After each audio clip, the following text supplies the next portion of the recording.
મિત્રો, જો સપનામાં તમને આ સંકેત મળે તો સમજી લેવું તમારા સારા દિવસોની શરૂઆત હવે થઈ રહી છે।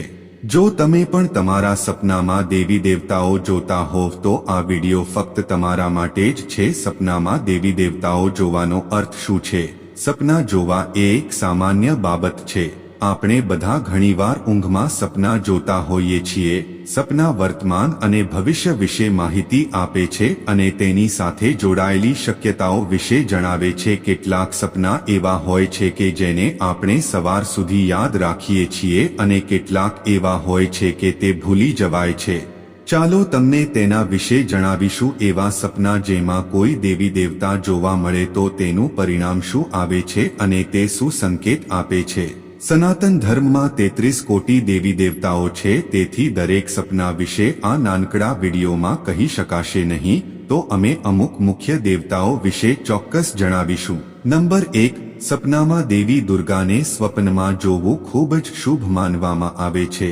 જો દેવી દુર્ગા લાલ કપડામાં હસતી જોવા મળે તો સમજી લેવું કે તમારા જીવનમાં બધું સારું થવાનું છે। તમને દરેક ક્ષેત્રમાં સફળતા મળશે, કારણ કે તેમજ હઠીલા રોગોથી તમને રાહત મળશે અને ટૂંક સમયમાં તમને કોઈ સારા સમાચાર પણ મળશે। નંબર 2, સ્વપ્નમાં શિવલિંગ જોવાથી ભગવાન શિવને દેવોના દેવનો દરજ્જો મળ્યો છે।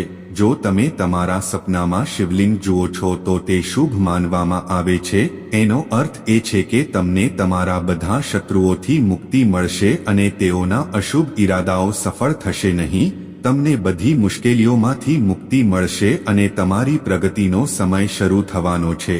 નંબર 3, સ્વપ્નમાં શ્રી કૃષ્ણનું દેખાવું શુભ માનવામાં આવે છે।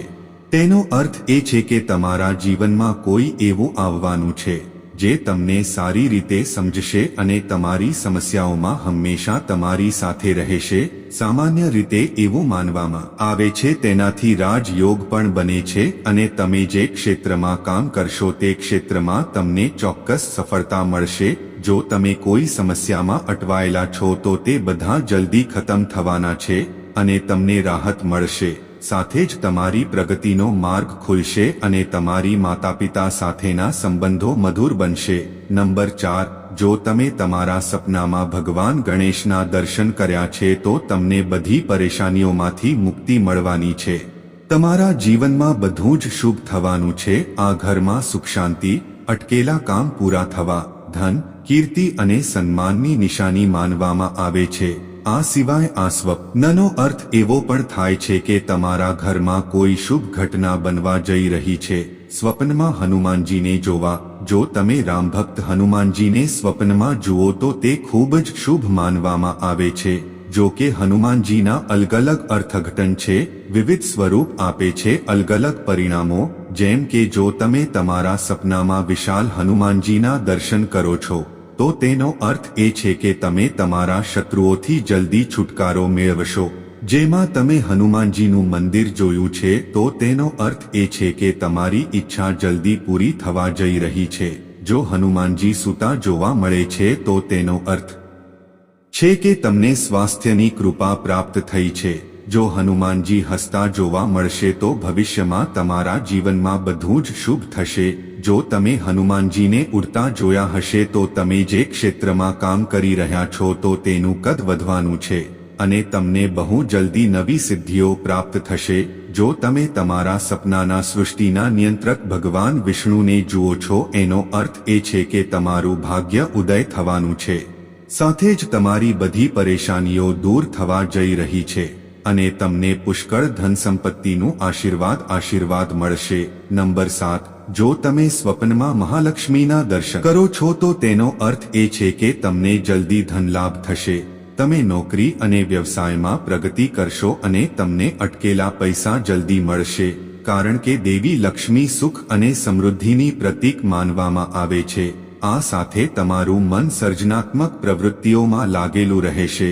નંબર 8, જો તમે સપનામાં માતા સરસ્વતીને જોશો તો તેનો અર્થ એ છે કે તમે કાર્યક્ષેત્રમાં પ્રગતિ કરવાના છો।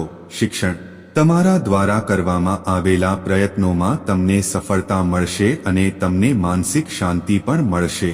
સાથે જ પરિવારમાં સુખ શાંતિ રહેશે અને ઘરના તમામ સભ્યોમાં પરસ્પર પ્રેમ જળવાઈ રહેશે. નંબર 9. મિત્રો, જો તમે તમારા સપનામાં કાચબો, માં લક્ષ્મીનું ચિત્ર, ભગવાન વિષ્ણુ અથવા ગરુડદેવ દેખાય છે તો સમજવું કે તમને બહુ જલ્દી ધનલાભ થવાનો છે અને તમારા સારા દિવસની શરૂઆત થઈ રહી છે. મિત્રો, જો તમે સપના વિશે વધુ માહિતી જાણવા માંગતા હોય તો કોમેન્ટ બોક્સમાં ચોક્કસ જણાવો અને તેના વિશે એક સંપૂર્ણ માહિતી સાથે વિડીયોની પ્રસ્તુતિ કરીશું. મળીશું એક નવી માહિતી સાથે. ત્યાં સુધી રજા આપશો. જય શ્રી કૃષ્ણ. રાધે રાધે.